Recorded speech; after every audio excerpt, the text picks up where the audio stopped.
Hey CB girls! Today I'm going to do a mini lesson on how to solve a brain teaser. And the reason why I'm doing this lesson is brain teasers are actually really helpful for us to build academic skills, and research has also showed that they're helpful to address anxiety and they promote relaxation. So, without further ado, welcome to my how to solve a brain teaser called a plexer. How to solve a plexer brain teaser. First off, what is a plexer? It's a representation of words in the form of pictures or symbols, often presented as a puzzle. So why would we want to spend time solving plexers? What's the benefit? Well, research shows, some studies report that these types of games improve the executive functions, working memory, and processing speed of young people. Basically, what that means is it helps give you skills that'll help you be a better student. Also, playing these types of games can lower stress and anxiety, as well as boost happy endorphins in general. So it's both helpful academically and emotionally. Okay, here's an example of a plexer. Now, a plexer is always in a white square, and the words are placed specifically sometimes in a certain spot. I'm going to give you a couple tips on how to solve a plexer. Basically, this is supposed to represent a phrase. We have to figure out what that phrase is. So, tip number one. First tip can be just to read it out loud. Eggs, easy. Doesn't tell us too much yet. That's not really a phrase. Where are the words located in the box? These are in the center. Does that have anything to do with what the phrase is supposed to be? The last one. Where are the words in relation to each other? So there's eggs, and it's on top of easy. Is there another way to say on top that could help us create a phrase? Eggs over easy.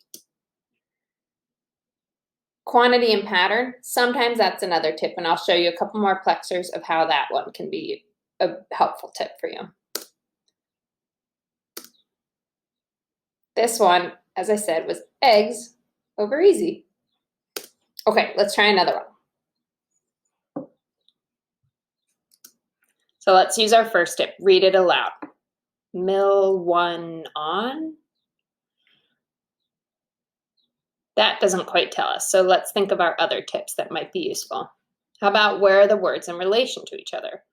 Well, there's the number 1, I see, and it's inside of million, which kind of looks like million. 1 in a million. So that phrase is supposed to be 1 in a million. I'll give you a second to look at this one, and then we'll go through some tips that could be helpful for this. The most helpful tip for this one is where are the words in relation to each other? So we have bush in the center, and then we have the beat written multiple times around it. Can you think of what it might represent? Beat around the bush.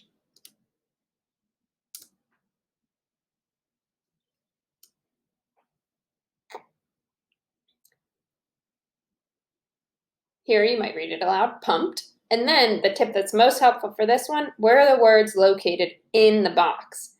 Is it on the top, bottom, side? And think of other words that would represent that location. So top, you might say up, pumped up. Okay, this one, can you figure out on your own? I'll give you 30 seconds.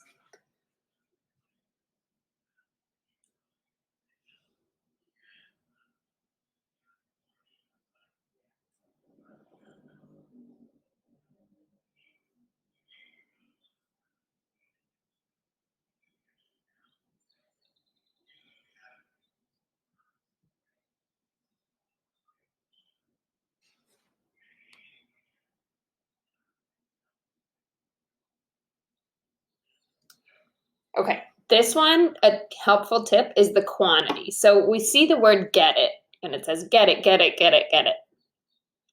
But that's not necessarily a phrase. Is there something to do with quantity that could help us? How many times does it say get it? 1, 2, 3, 4. 4, get it. And there you have it, forget it. How about this one? I'll give you some time on your own to figure this one out.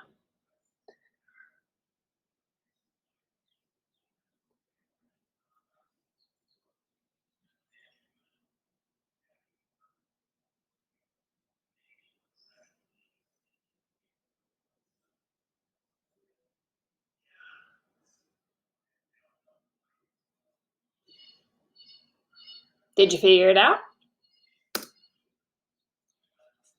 How about this one?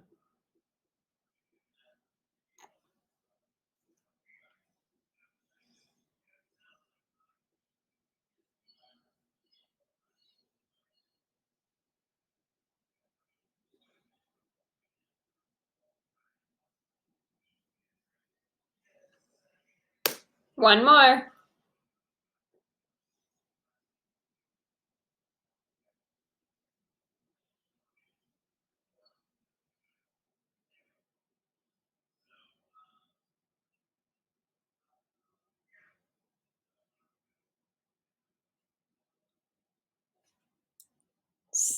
So the last three, this one is Blade Runner, Empire Strikes Back, and Water Under the Bridge. So I encourage you, if you enjoyed figuring these out, to Google Plexers, Plexer, and practice figuring them out. It's a great way, like I said, to boost your skills that are helpful for school. And it's also a great way to relax and take a break. Thanks for joining.